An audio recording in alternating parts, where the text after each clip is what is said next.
eu deixo que vocês entrem na sala de aula comendo. Vocês sabem que os nossos professores não deixavam, né? Mascando chiclete, então nem pensar. Nem pensar. Quantas vezes eu não fui posto para fora da sala porque eu usava um chiclete na boca? Mas aqui não. Aqui somos muito mais bondosos. Vocês podem continuar apreciando, aliás, este belíssimo buffet. E faço questão de a todos apresentar, quem não conhece, a nossa grande mecenas, que é responsável por este espaço maravilhoso, Mônica Bachel. Ela que proporciona para nós este privilégio aqui que vocês têm tido, né? E está a querida Maria Luísa, quem diria que é a mãe dela? Não dá para acreditar. É um privilégio tê-los aqui e ser por elas agraciado e permitir esse trabalho, tá? Então hoje nós vamos falar um pouco, essa é a nossa palestra de hoje, de um livro, prestem atenção, número 56. Nossa. Eu nunca achei que eu conseguiria escrever, mas aí quando eu resolvi parar, eu já estava sendo empurrado para escrever mais, mas não consegui mais parar. Então, este é um livro dedicado à psicologia e aos psicólogos, mas sempre com o pé na mitologia, que é a arte da sabedoria, da verdadeira filosofia, não essa chatice que nós temos hoje, mas essa reflexão verdadeira que possa dar condições para a arte de viver, para a arte de amar. Esse livro, aliás, a Maria Luísa me perguntou, quantos anos você leva para escrever um livro? De repente, eu não sei. Eu vou escrevendo e, sem querer, de repente, um acaba, o outro não acaba, se estende até por mais de 10 anos. Porque ele se sente sempre incompleto. É o caso desse. Os primeiros esboços desse livro começaram na década de 80 do século passado, vocês querem saber. Veio de vários cursos que eu dei, primeiras gravações, inclusive, numa empresa de consultoria, com câmera de vídeo, essas coisas, em 1986, se eu não estou enganado, ou 87.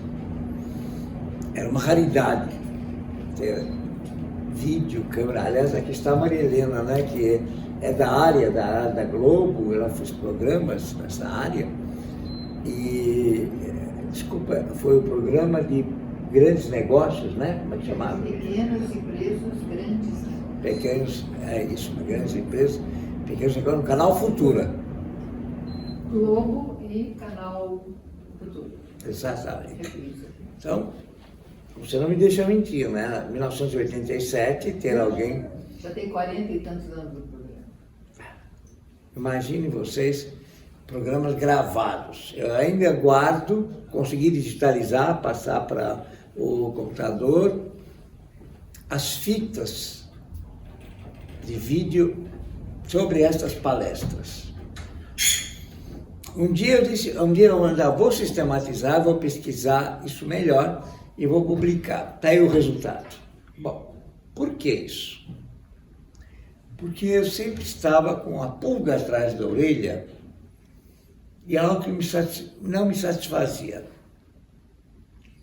Todos sabem que minha formação é de psicólogo, né? Eu me formei em 1971, bacharel, e não me formei como psicólogo logo em seguida, porque eu aceitei um convite da assistente principal de Jean Piaget, Barbara Nelder, para fazer um doutorado na Suíça, no Instituto de Epistemologia Genética de Piaget. Então eu falei, depois eu me formo, eu precisava 2 anos, eram 6 anos, né, a faculdade. Fiz os primeiros 4, peguei um diploma de bacharel e fui embora para a Suíça para fazer esse doutorado. na área de epistemologia genética, para quem não sabe o que é o estudo do desenvolvimento, desde a biologia até o desenvolvimento da espécie humana. Não é exatamente só uma psicologia de desenvolvimento, é um estudo do desenvolvimento das espécies. Por isso que é epistemologia genética, o estudo da genética. Voltei para o Brasil em 1977, aí completei a minha licenciatura, mais 2 anos de psicólogo, em 76, aliás, porque em 77 eu obtive diploma. E aí comecei a exercer a minha profissão, no consultório, aquela coisa toda. No entretempo que eu estive na Europa, eu ficava entre Geneve, Suíça, e a Sorbonne, em Paris, porque Jean Piaget era um professor oficial, professor titular da Sorbonne, e fazia seminários lá, imperdíveis de passagem. Aliás, eu tive o privilégio de ter seminários fantásticos aos sábados, eram às 9 da manhã, no auditório principal na Sorbonne, e cabia umas 500 pessoas por aí. Eram as aulas magnas. Piaget era um dos que dava a aula magna. Outros grandes nomes também estavam lá. Joseph Campbell, Mircea Eliade, Michel Foucault, Paul Fraisse, Elisabetta Rudinesco, nomes assim maravilhosos, realmente, de pessoas, grandes mestres. Lacan, Jacques Lacan era outro, enfim.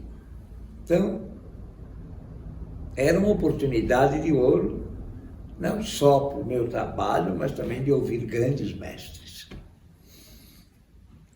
Era muito interessante porque chegava-se lá 7 horas da manhã. A sala, sabe aquela sala que é em degrau, assim, né? Parece um auditório, assim, né? Como se fosse um teatro. Isso é embaixo. Era muito concorrido ficar embaixo, porque naquela época todo mundo fumava em chaminé. E lá em cima ficava uma neblina. Você mal enxergava, fora quem tivesse alergia, o que era terrível, né? Mas ficava horrível, a fumaça sobe, né? 7 horas da manhã eu estava embaixo para ver se eu conseguia um lugar para respirar, né? Vocês acham que eu conseguia? Todos, sem exceção dos grandes mestres, charuto. A senhora lá em cima, que a neblina era embaixo, a fumaceira. Fazer o quê? Era demais de bom. Era demais de bom de aguentar isso. E lá estava eu, para ouvir esses grandes mestres que esse seminário começava às 9 e terminava lá para 1h30, sem interrupção. E assim comecei a minha carreira com esse trabalho. De volta ao Brasil, aceitei um trabalho aqui na USP, na FMU na época, e abrimos a Faculdade de Psicologia, ali na USP já tinha, eu fiz na PUC. E aí sim começaram os trabalhos nesta área. Eu era já auxiliar do Dr. Enzo Asi, que era um italiano, um psiquiatra italiano, que dirigia a Faculdade de Filosofia, Ciências e Letras da Universidade Católica de São Paulo, porque naquela época, até 71, 72, não havia faculdade de psicologia, faculdade de pedagogia, faculdade de direito, faculdade de economia. Era faculdade de filosofia, ciências e letras, que englobava tudo como departamentos. Então, psicologia era um departamento, economia era um departamento, pedagogia era um departamento, tudo era um departamento, entendeu? E eu ganhei bolsa, porque como eu tinha só de dominar línguas, devido ao histórico do meu pai, que foi do serviço diplomático, e pelo fato de eu ter facilidade em línguas, eu dominava muito bem. Você sabe que eu sou grego, sou de Atenas, mas eu dominava o francês, eu fui alfabetizado em grego e em francês. Então, o português eu tirei pé nas costas, pé nas coxas, como dizem, né? Pé nas costas, aliás, né? Que dizem, tirei de letra. Então, eu fui contratado por ele, assim, ganhei bolsa, para fazer as resenhas de uma revista chamada Psicologia Normal e Patológica, onde começou essa pesquisa, que era resenhas de muitos livros, eram 64 universidades pelo mundo que eles recebiam os livros e lançamentos, e eu fazia análise dos livros e publicava. E assim eu fiz também a primeira tradução, quem é da psicologia sabe, 6 estudos de psicologia de Jean Piaget. Fiz a primeira tradução. Em 1969, não se espantem com as idades, eu sei. Eu estou para servir de modelo na Madame Tussauds, chamando no Museu de Cera, daqui a pouco, entendeu? Somos paleontológicos nessa altura dos campeonatos, nós estamos chegando aos 80 daqui a pouco. E assim começou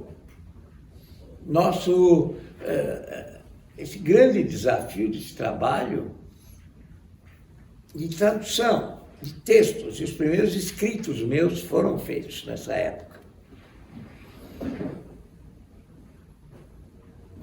Entre mentes, como eu estava próximo da Europa, em Paris, eu fiz formação psicanalítica. Eu já tinha começado aqui no Brasil com o doutor Duval Marcondes. E aí eu fiz formação e continuei na Inglaterra. Na área clássica mesmo de psicanálise, na Sociedade Internacional de Psicanálise.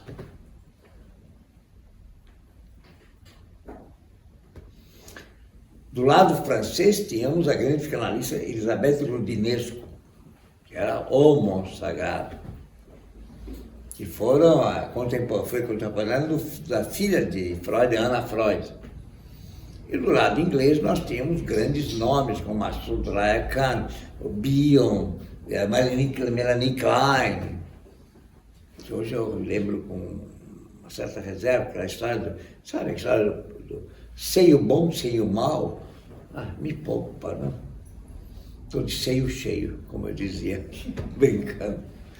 E era essa a mentalidade.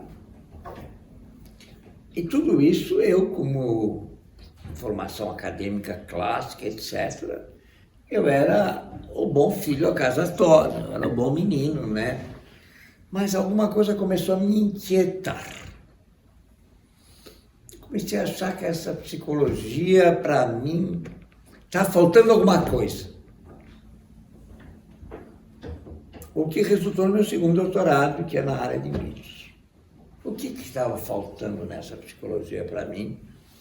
De formação oficial, psicanalítica, e todas as teorias do desenvolvimento e etc. Alguma coisa, não vou dizer que não me cheirava bem. Mas, falar, estava na moda. Carl Rogers, a psicologia, a terapia não diretiva. Eles iam fazer terapia e cada um falava o que queria, ninguém dirigia nada. Eu falei, para mim esse negócio está me cheirando bem, em bom português. Se é para não dirigir nada, não me dar nenhuma direção, então eu preciso fazer terapia, ora bola. Para ser não diretiva, eu vou procurar a rua que não tenha semáforo para eu atravessar. Simples assim. Esquisito isso. Do outro lado, o determinismo psicanalítico, sabe? Do fortalecimento do ego, da sexualidade como princípio motor e não sei o que, etc. E que só a sexualidade dirige o ser humano. Tudo bem, eu sei que sexo é importante, mas não precisa pirar minha cabeça por causa do sexo, né? Estou achando esquisito isso. Por outro lado, os behavioristas que eu queria trucidar. Tudo era condicionamento. Tudo era determinado por condicionamentos e você era inescapável. Eu não. E sabe que uma coisa? Eu nunca tive muita afinidade com ratos, sabe como é que é? Nunca tive simpatia por eles, nem eles por mim. Até um me mordeu uma vez no laboratório. Ah, como assim? Acho eles uma gracinha inteligente de lado, longe. Mas querer reduzir o comportamento humano como perspectivas de condicionamento não estava colando. Tudo isso, sabe, criou uma inquietação em mim. A psicanálise criava uma irritação com esse determinismo dela. Assim é que eu fui tomando notas dessas coisas. E fui, aos poucos, colocando uma ambição para mim. Bom, você escolheu esta área, eu conversando comigo, né? Sabe aquele maluco que fala com si mesmo? Era eu. Falando comigo, falando, eu escolhi isso porque eu achei que eu poderia ter uma porta para dar uma forma de vida, uma esperança, uma busca melhor para o ser humano. Nenhum deles está me satisfazendo. Nenhum deles está me dando realmente esta porta para dar uma luz para eles. Aí, como contrapartida, eu começava a ver gênios de quem eu era fã de carteirinha. Por exemplo, eu estudei música há muitos anos, sempre apaixonado, piano, violino e órgão. Eu estudei 25 anos. Deixei tudo para escrever. Mas eu era um admirador profundo de Mozart. Me babava escutar a música dele e, principalmente, queria entender como é que esse garotinho de 5 anos de idade foi tocar para o rei da Prússia. Isso é impossível na minha cabeça. Piano é muito difícil, não é aquele plim-plim-plim, não, é piano de concerto, estou falando. Mendelssohn, com 16 anos, compôs os melhores concertos dele. Como é que pode? Eu, com 32, mas nem sonhava em chegar perto das composições de Mendelssohn. Beethoven me fazia delirar. A nona sinfonia dele, aquela parte maravilhosa, era de pirar, literalmente. Quando eu estudei as partitas de Bach, a partir de 7 notas, ele escreveu aquelas obras-primas. Não é possível. Eu devo ser muito burro para chegar perto dele. Não é possível. Mas como é possível que eu possa, através de uma psicologia, dar um pouco dessas portas da genialidade humana? Quer dizer, eu era o inimigo mortal número 1, aliás, eu era inimigo na faculdade, do behaviorista, que queria explicar o ser humano por condicionamento. Eu queria explicar o ser humano por criação, por criador, o cara que era capaz de criar, capaz de superar a si próprio. E não, eu era o antirresolucionista. Eu não queria saber do cara que se reduz ao condicionamento. Eu queria saber daquele cara que supera as limitações. Porque só é possível assim. Pior ainda. Aí comecei a ver que a genética também não bastava. Como eu vou explicar pela genética o próprio Piaget? Como é que eu vou explicar pela genética um Einstein, um Beethoven, um Giordano Bruno, um Platão, um Freud? Os pais dele, com todo respeito, eram pessoas simples, humildes e acabou-se. Alguma coisa, nem na genética e nem no condicionamento, não estava enxergando bem. E eu queria achar isso. Este livro é o resultado disso, só para vocês saberem. É meu protesto contra estas psicologias fracassadas. Lá na França, quando eu fiz meu segundo doutorado, eu tive mestres maravilhosos, em Vincennes, que é o adendo, posso chamar assim, da Sorbonne, da psicologia, na psicologia, não é a psicologia lá, é o Centro de Altos Estudos Históricos. Tínhamos gênios. O diretor era Jean-Pierre Vernant. Fernand Schwartz era outro. Júlia Sussat, outra maravilhosa pessoa. E lá eu comecei a ter contato com uma sabedoria que era muito superior à psicologia que eu estava aprendendo, mas que pertencia aos milênios. Falei, opa, aqui tem coisa errada no front. Alguma coisa está podre no reino da Dinamarca, como disse Shakespeare. Eu disse, alguma coisa está podre no reino da psicologia, não é possível.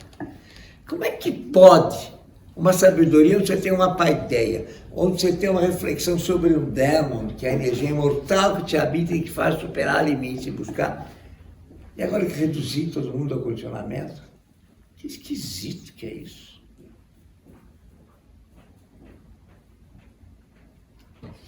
Até que escutei, numa das aulas magistrais de sábado que aconteceu, ninguém menos o grande Mircea Eliade soltou uma frase genial. A grande arte da sabedoria está em percorrer o espaço e o tempo, todas as idades sem pertencer a idade alguma. Não existe sabedoria antiga nem moderna, existe a sabedoria do eterno, do sempre. Te vira, vai em busca dela. Tolo é quem classifica moderno e antigo. Não existe moderno e antigo. Existe o eterno. Tem coisas da antiguidade que não prestam, tem coisas maravilhosas, outras hoje que não prestam, outras são maravilhosas. Não se limite a isso, vá em busca. Aí eu senti que eu estava livre, parece que eu senti que me soltaram as algemas. Eu não preciso dessa psicologia de esquina, não. Eu vou em busca daquilo que liberta o ser humano. Eu vou em busca daquilo que ilumina. Esta, para mim, era a psicologia de verdade. Aquela que tenta explicar e começar a botar rótulo, era uma porcaria para mim. Quando o Jean-François Lyotard, fenomenólogo genial, veio e disse: vocês têm que entender que a nossa psicologia é uma psicologia do fracasso. E que quer mostrar do fracasso da psicologia, é uma psicologia dos fracassos. Essas coisas de rotular o ser humano só massacram ele. Nem um pouco vai ajudá-lo em se libertar e crescer e superar a si próprio. A palavra-chave, eu sei. Mas tem que ser uma psicologia que abra as portas da superação do ser humano. E não aquela que o reduza ao manequim 42. Aí eu me toquei de que o normal e o patológico estavam muito mais explicados. Quer dizer que normal era o QI 100. QI 100 que é medíocre, antes que eu me esqueça. Que normalidade é essa? Normalidade é símbolo de mediocridade? Era a moda da estatística na época, como até hoje, né? A estatística estabelece fatos, ela não é capaz de explicá-los. Então, comecei a refletir de que eu estava precisando de outras portas. E que todas as psicologias eram insuficientes. Todas elas procuravam limitar uma busca que coubesse dentro da sua teoria. Conhece aquele papo? Se você não cabe nessa teoria, azar teu. Está valendo a teoria. Ou, por outras palavras, se os fatos não cabem na teoria, azar dos fatos. E não azar da teoria. Assim eu comecei a perceber as limitações que cada abordagem da psicologia não passava de um pequeno tinhão do inexplicável e do belo que é o ser vivo. Aí comecei a desconfiar de que essa história de teorias eram uma camisa de força. E você sabe, na faculdade, quem frequenta a faculdade, sabe como é que é? Ai, que linha que você segue? Hoje eu respondo, a linha, aquela que eu vou usar para estrangular tua cabeça, tá? Que conversa mole a linha. Minha única linha é o ser humano. Dane-se as teorias. Eu vou usar aquelas que me ajudem a recriar o ser humano. Tudo o resto para mim é lixo. Comecei a brigar com os psicanalistas, obviamente, né? O próprio Freud, ele não era tão radical assim. Ele abria pesquisas. Os psicanalistas são chatos, que fizeram da psicanálise uma igrejinha, que ou você cabe nela ou você sai expulso. Não me interessa isso. Está me lembrando da Inquisição, a Santa Inquisição, né? De um Giordano Bruno foi parar na fogueira que falou que a Terra era redonda, por favor. Só me falta essa Santa Inquisição na psicologia, onde eu recuso a limitação dessa teoria ou da outra que te danem elas.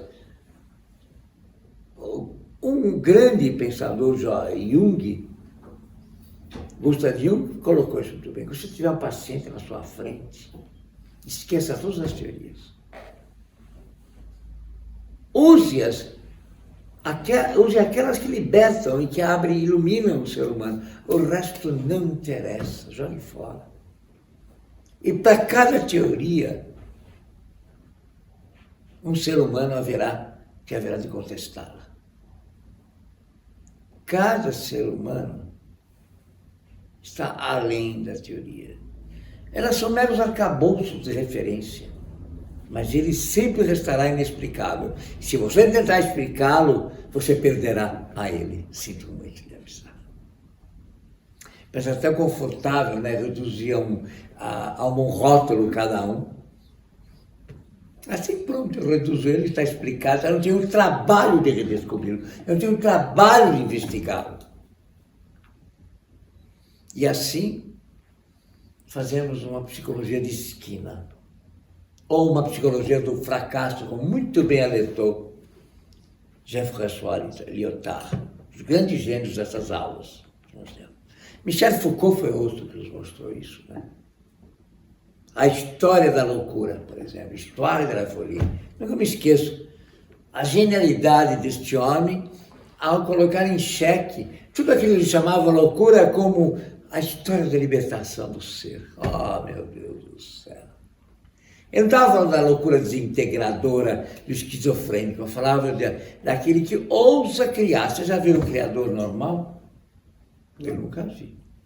O indivíduo criativo sempre tem aquela ponta como aquela grande pensadora, aluna do Jung, aquela moça, ela tinha muita idade quando eu a conheci, escreveu Anísio da Silveira, Imagens do Inconsciente, uma obra-prima. Ela chegou e falou, sabe, quer saber, Vitor, quando tive o prazer de conhecer no Rio de Janeiro, quer saber? Gente muito analisada é muito chata, viu? Não vai estar essa gente que faz muita análise, não. Tem que guardar um pouco de loucura. As pessoas mais interessantes têm sempre um pouquinho de loucura. É onde está o elan delas. A palavra francesa eu traduzo o charme, a atração. Elas que são aquelas que têm o carisma. Essa gente é muito bem analisada, meu Deus do céu. Não tem coisa mais horrível quando eu escuto, porque o analista disse. Que se dentro você não é capaz de ser você? Precisa de alguém para dizer o que ele disse para virar gente? Me poupa. Então eu comecei a entender melhor a história da loucura, como a história da criação. E minha ambição era esta mesma. A libertação. Não a libertação, eu faço o que eu quero, quando eu quero, como eu quero. Não, a libertação que permite ao indivíduo recriar a si próprio, encontrar um sentido na sua vida e sua existência. Aí sim, eu estou fazendo uma psicologia de verdade. Eu não estou reduzindo o indivíduo a meras colocações. Isso é normal, isso é patológico, isso é normal, é patológico.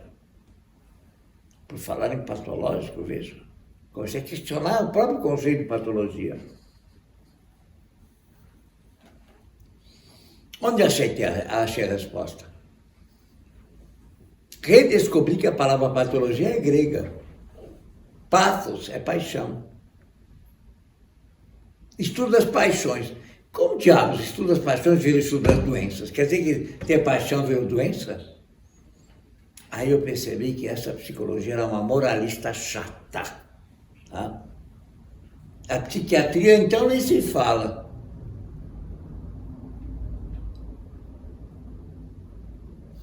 Se a inteligência artificial de hoje é uma idiotice, a anterior era pior. Era o normal, como uma camisa de força, que o indivíduo se comportava assim ou ele era condenado. Quantos e quantos pseudopsicólogos ou pseudopsiquiatras não julgam o indivíduo de acordo com um modelo de normalidade horroroso, de conduta predeterminada. Não estamos falando agora nenhum porra louca, não estamos falando nenhum maluquice, não. Mas algo que tem colorido em si mesmo, algo que tenha o direito de ser diverso. Não me consta que, para falar em religião, que Cristo foi normal, antes que eu me esqueça. Que ele obedeceu os cânones da época. Não me consta porque um Picasso obedeceu os cânones da época. Einstein foi expulso da universidade porque era péssimo em física, brincadeira, uma coisa dessa. Que bom que a universidade era estúpida o suficiente. O próprio Freud também foi expulso da Universidade de Berlim, quando ele disse ao seu professor que a histeria não era exclusiva das mulheres. O senhor também pode ser histérico. Ele ficou ofendidíssimo, porque histero em grego, pouca gente sabe, quer dizer vagina. É. Interessante isso, né? Quando se tira o útero de uma mulher, se fazem que é esterectomia, está erradíssimo. Esterão é a vagina. Útero, muito corretamente, é... Diaméter. Oi? Diaméter. Diasméter. É uma palavra parecida. Como é mesmo?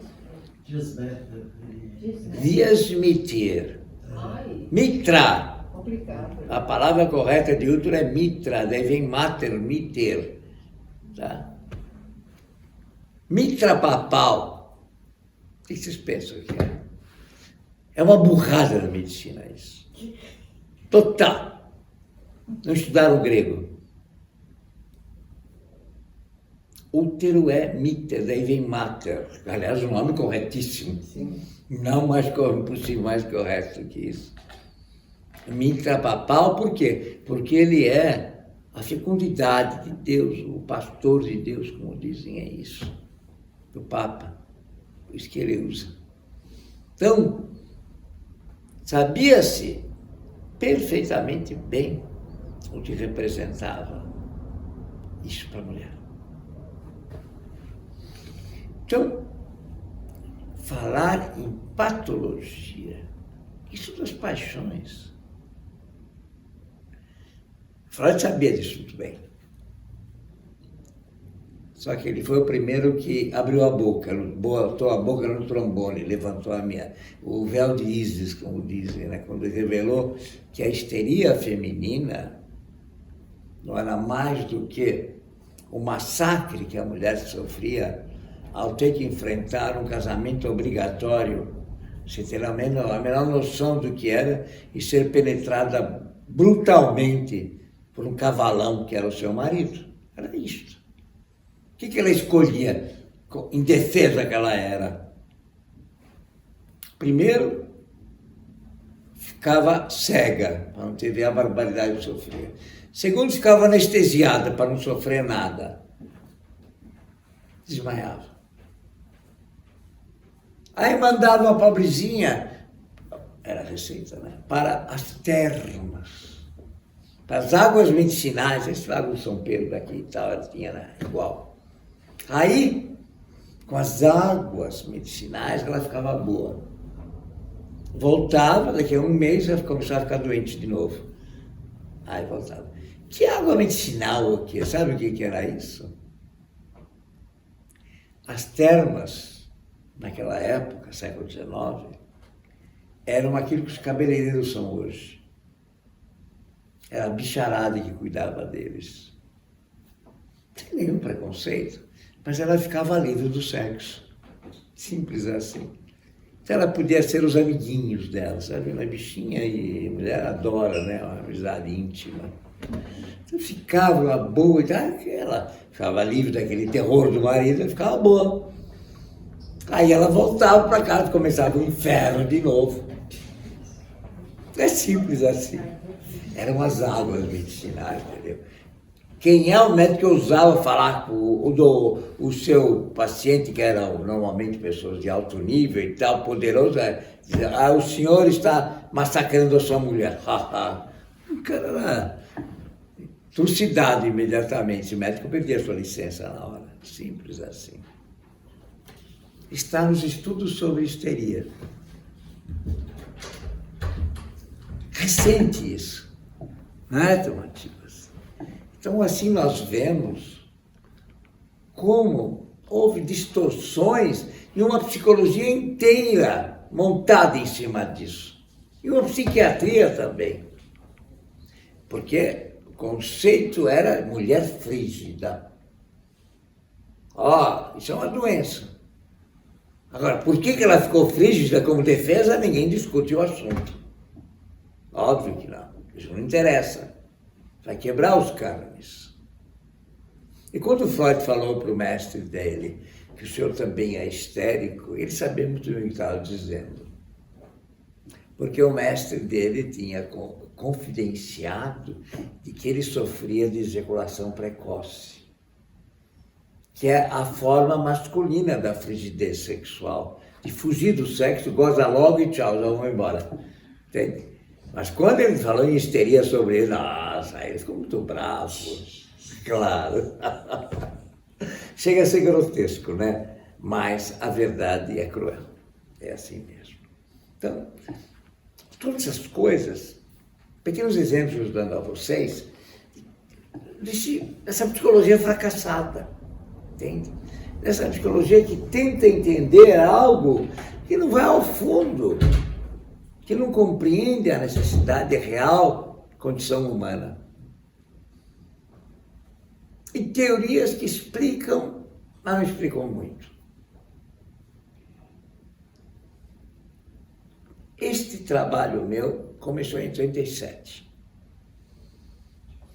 Para passar em revista todas essas abordagens e tentar abrir o seu novo caminho.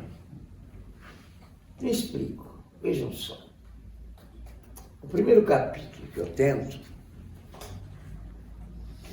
é falar sobre as diversas abordagens da psicologia para tentar o normal e patológico. Eu examinei o ponto de vista antropológico. A antropologia nos deu uma grande ajuda. Mostrou que costumes diferentes não são necessariamente provas de doença. São provas que é possível se conduzir de modo diferente nas mais diversas culturas e civilizações. Não tem o normal, você é doente, você é errado, você é certo. Esse é o mau uso da moral. Primeiro aspecto que nos ajuda muito. Segundo, o ponto de vista neurológico. A neurologia, a palavra neurologia, na grega, neurônio. Vocês lembram? Na época da minha mãe, dizia, eu sofro dos nervos, as mulheres falavam. Tadinhas delas, né? Tão massacradas que só faltavam elas dizer, estou com nervos à flor da pele. A neurologia também construiu uma ideia de patologia absolutamente falsa, de que haveria sinapses corretas e outras sinapses que destruiriam. Foi por terra tudo isso. Hoje sabemos que as sinapses neuronais, elas se modificam de acordo com a relação do indivíduo com o ambiente. Não são fixas. Não é reação química aqui, não. ela se conduz de acordo com o ambiente. E esse ambiente causa doença em você. Sua relação com o ambiente vai te adoecer, neurologicamente falando, inclusive. Tá? Gosto da expressão, a minha querida Mônica sabe do Beni, nosso querido Beni, que falou, essa humanidade está doente, não é possível. Ele falava assim, não é possível. E se a gente doente, vai deixar a gente doente, é óbvio. Ou, voltando a Confúcio, o homem não foi feito para trabalhar desse jeito, não, desculpa. Vai ficar doente. E vai mudar a sinapse, nós sabemos perfeitamente bem. Eu entrei depois no ponto de vista jurídico, esse é o mais delicado ainda.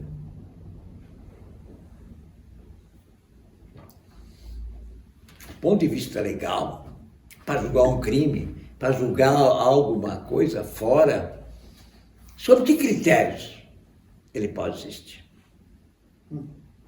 Aí nós estamos mais do que enrolados. Ao longo dos séculos, diversas culturas, tivemos provas disso. É uma coisa muito óbvia. Em 1207, o Papa Gregório IX declarou que toda mulher que fosse flagrada rindo demais seria objeto de investigação da Santa Inquisição. Não riam. É brincadeira um negócio desse. Não faz tanto tempo assim. Ela tem parte com o demônio. 40 mil mulheres foram à fogueira porque foram declaradas bruxas. E antes que eu me esqueça, a palavra bruxa é uma palavra celta que indica mulher iniciada. É como isso concreto. E eram grandes mulheres iniciadas, assim, da tradição antiga. A igreja queria se livrar delas porque elas aglomeravam muita gente na casa delas, e gente buscando ajuda, lendo as folhas de chá. O caldeirão é um lugar santo. E a mulherada não ia para a igreja. As pessoas iam para a igreja. Por que eu vou dar dízimo para aquele danado que me condena de que eu sou pecador, quando essa mulher maravilhosa ajuda na gripe do meu filho, ajuda o meu marido com o problema dele de gonorreia, me ajuda em tudo que eu preciso? Aqui eu dou uma galinha para ela e está tudo certo. Simples assim. Simples assim. Então, queria falar no ponto de vista jurídico, o negócio é complicado. O que é condenável, o que não é? O que é, de fato, objeto de uma condenação? Eu estou falando de um crime inafiançável, indiscutível, como essa louca varrida dessa Susana Richthofen, que matou pai e mãe por interesse pessoal. Isso não tem o que discutir. Ao longo dos milênios, isso é um crime inafiançável e acabou a conversa.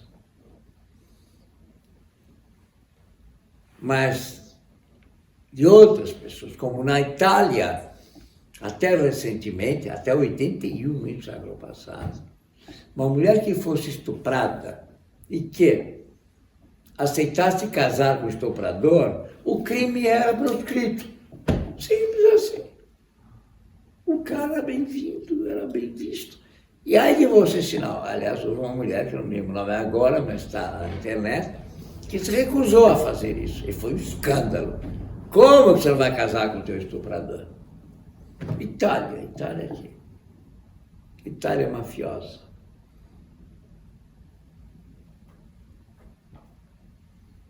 Leis jurídicas. Vejam a dificuldade. Vejam como estamos pisando sobre ovos. Como é delicada a questão da psicologia julgar o normal e o patológico. E como beira a falta de respeito. Eu diria mais, a falta de direito do ser. Do ponto de vista psicológico, é um caldeirão de tudo isso. Entende? O que a gente fala de desenvolvimento? Como a gente fala hoje.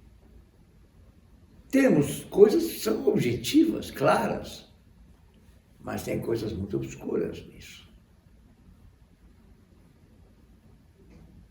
quantas e quantas famílias eu não atendi ao longo dos meus, eu vou fazer 55 anos de janela de profissão. Eu estou já falei para vocês, entre o Museu de Cerâmica Sutil, ou vou para o Museu de Paleontologia. Uma das duas eu vou, no fim das contas. Mas, por enquanto eu não for, eu tenho uma questão delicada pela frente. Quando eu atendo famílias, eu escutei absurdo, tipo assim, um moleque, pai, mãe, filha e filho. O moleque foi pego fumando maconha. Então os pais vieram apavorados. Oh, meu Deus, o que foi que eu fiz? Falou o pai. Dei tudo para ele. Começou por aí a burrado, já disse para ele. Se quer um filho maconheiro, está aí o resultado. E demais, por que condenar a maconha? Na Holanda você compra na farmácia, em qualquer lugar, etc. Qual o problema, entende? Que preconceito é esse? Desde quando? O que direito você condena? Mas o moleque era mal criado. Eu não pedi para nascer, agora vocês me aguentam. O que eu faço com esse moleque? Confesso a vocês que meu desejo era afogá-lo na banheira, não tenha dúvidas. Mas por que esse moleque é tão grotesco e ingrato com os pais? Porque os pais permitiram essa barbaridade. Simples assim. Não tem teoria do normal patológico. Tem a teoria que tem que ser reescrita nessa situação. Em primeiro lugar, tem que nada condenar o garoto porque fuma maconha. Tá? Aliás, não vai mal para ninguém. Desde que não esteja prejudicando ninguém, deixa ele em paz. Agora, o senhor se põe as barbas em molho porque dá tudo para ele e cria um filho ingrato. É só isso que eu quero que vocês entendam. Conclusão, estamos jogando por terra todos os conceitos do horário patológico nisso. Esta é a função verdadeira da psicologia. Pôr no lixo tudo isso e só ter um critério. Está fazendo mal a alguém, está prejudicando alguém, a questão é ética, portanto. E aí está o grande fracasso da psicologia. Ela se esqueceu de que o único valor que importa é ético. É permitir a cada pessoa viver do modo que melhor lhe aprouver, desde que não prejudique a ninguém. Basta isso. De resto, joguem no lixo todas as teorias. Tá? Isso se chama respeito. Direito de ser. Quando eu achei isso, gente, eu queria arrancar meus cabelos. Mas, meu Deus, como eu não pensei nisso antes? Como eu pensei que essas teorias todas são um monte de babaquices. Não estão ajudando em nada o ser humano ao direito de ser, o direito de viver. Então, desculpe a expressão, estou cagando regras em cima de todos. Impedindo essa unicidade de cada um e respeitando elas. E achei uma tradução muito boa em Anaxímenes, pré-socrático. Este é o direito de cada um ter seu mágico, mítico e erótico como condução de sua vida. Que coisa mais bonita. Cada um poder ter sua chave mágica, mítica. Seu erotismo está aí. Aliás, eu queria esfregar isso num monte desses, essa turma que está na moda agora, né? Por exemplo, agora está na moda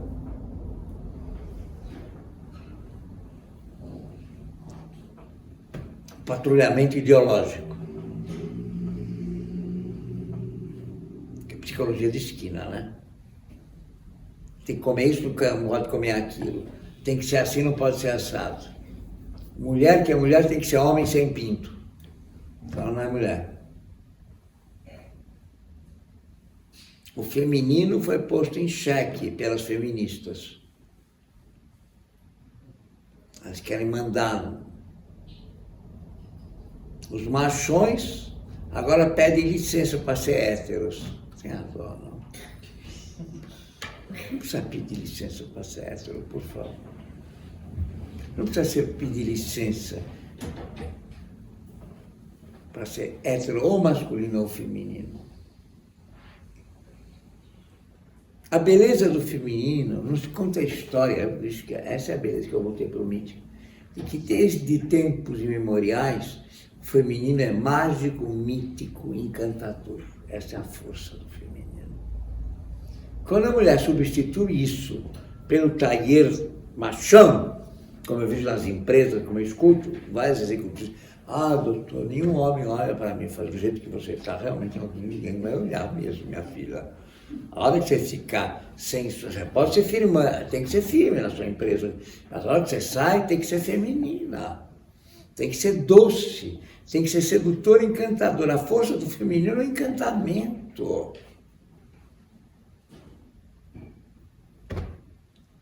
Então, temos que reescrever a psicologia, foi isso que eu cheguei à conclusão. Não dá certo desse jeito. E aí eu pude encontrar o ponto de vista fenomenológico, que é a ambiguidade. Essa palavra eu adoro. Porque eu tenho personalidade, quer dizer que eu não mudo, quer dizer, você é burro, quero dizer. Eu penso do jeito que não mudo. Pelo amor de Deus, você é burro. Quem é de fato digno do seu nome está aberto à verdade e está disposto a ouvir e ser flexível, meu Deus do céu. Personalidade nunca é, nem poderia ser sinônimo de rigidez, pelo contrário. É um colorido único, sim. Colorido não quer dizer que é rígido. A doçura está em ouvir, está disponível a verdade. A beleza da fenomenologia justamente é esta, a ambiguidade. Ou, para usar a linguagem mitológica, as coisas são e não são ao mesmo tempo. Então aquele primitivismo racionalista, ou é ou não é? Que é ou não é, meu? Quando eu brigo com alguém, estou com ódio, mas depois me apaixono. O que posso fazer?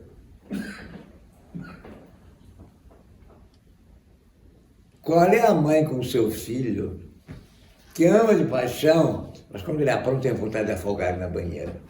Daí faz parte da ambiguidade, essa doçura. Isso não quer dizer que nós fizemos toda hora uma coisa ou outra. Isso não quer dizer volubilidade. Quer dizer a flexibilidade de cada um ser de um modo e de outro.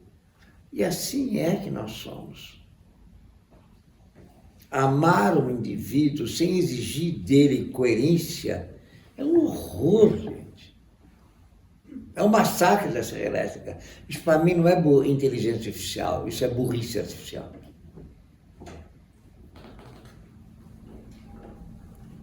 Este talvez seja um dos grandes erros dos psicólogos. Vamos fazer o perfil do indivíduo. Mas que perfil? Esquece. Colorido, deixa o colorido. Colorido que me consta é pelo menos 7 cores, tá? Deixa o indivíduo colorir a si próprio. Não me faça ir um branco e preto, coisa horrível que é isso. Ajude-o nisso e deixe que ele troque de cores. Eu gosto muito daquele hieróglifo egípcio, que não tem a palavra, no hieróglifo egípcio sobre o sentimento, o hieróglifo diz amor-ódio. É o único jeito de traduzir. Como? Amor-ódio. Ou tem amor, ou tem ódio, ou tem as duas coisas ao mesmo tempo. É você que define a intensidade dele, é você que dá o colorido, você está mais para amor ou mais para ódio. É a escrita participativa, olha que coisa bonita. Da mesma maneira que você tem uma escrita participativa, a gente deveria ter também sessões participativas de terapia com nossos pacientes. Ué, porque é contraditório? Qual é o problema? É que é tão confortável passar um rótulo, né? E dizer, você é assim, acabou sua conversa e até logo. Não, é muito confortável. Massacrar o indivíduo.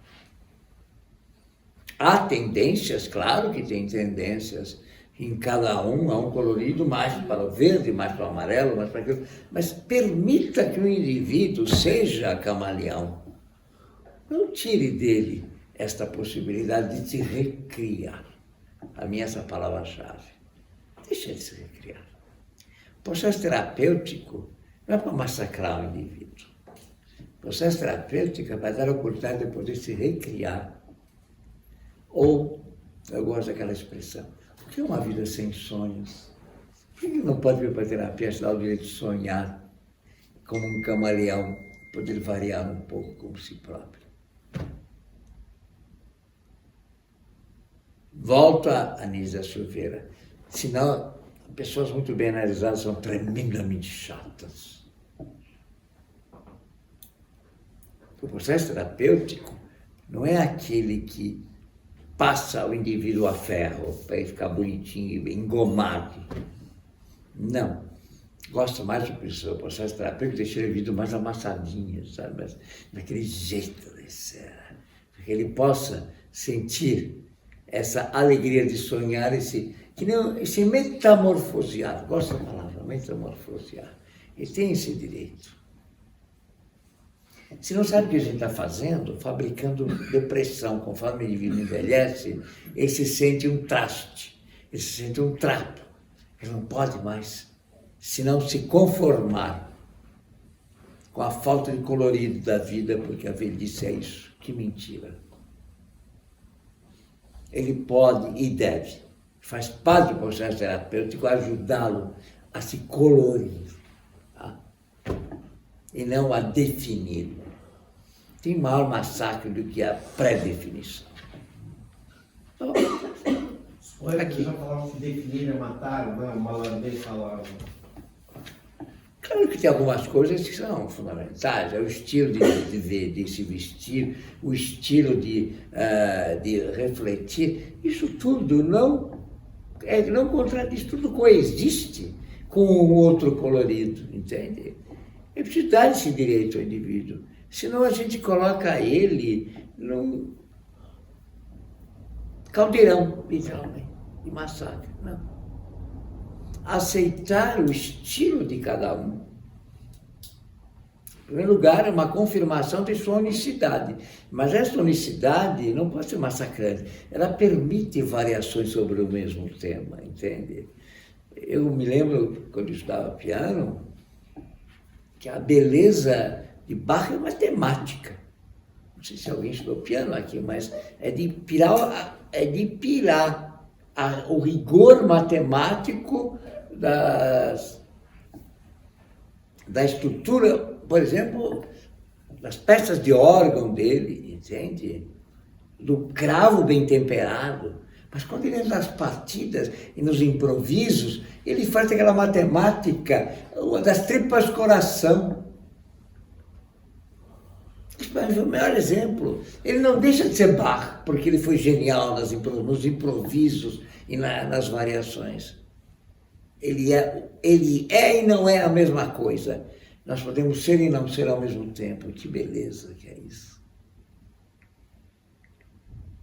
Esta tem que ser a função da psicologia, fazer mito. Essa é a terapia mítica que eu chamo, entende? Colorir o indivíduo. Ele tem a sua base, mas ele há variações sobre o mesmo tema. Então, para resumir um pouco, é mais ou menos isso esse livro, tá? Espero que vocês gostem e vocês encontrem essas variações. E finalizo. Eu utilizei da mecânica quântica, física quântica, um conceito que foi aplicado aos elétrons, e eu quero ele aplicado ao ser humano, a relação de indeterminação. Nós tivemos desde um Aristóteles, que é tudo imutável e rígido, para mim a maior burrada de Aristóteles é essa. Vemos a Newton, movimentos uniformes e contínuos, nós não somos uniformes nem contínuos. Depois veio Einstein, quando mostrou que as relações são absolutas, não é tudo relativo não. Em Einstein, a relação sujeito-objeto que é única, e entramos então na relação da indeterminação, onde eu não posso determinar totalmente o indivíduo, nem quero. É como o elétron, não dá para saber onde é que ele está, dá para saber onde provavelmente ele está. girando em torno do núcleo. Eu também quero ver o ser humano nessa beleza da probabilidade. O imprevisível não é critério de doença, é parte da criatividade humana. Então, o nosso desafio é isso, é ter uma psicologia que permita o ser humano ser criativo. E toda criação é uma relação de indeterminação, porque toda criação vai em direção ao inexistente. Ela é incerta por excelência. Se fosse certo, não seria criação, é tão simples, né? Então, está aí esse convite para vocês.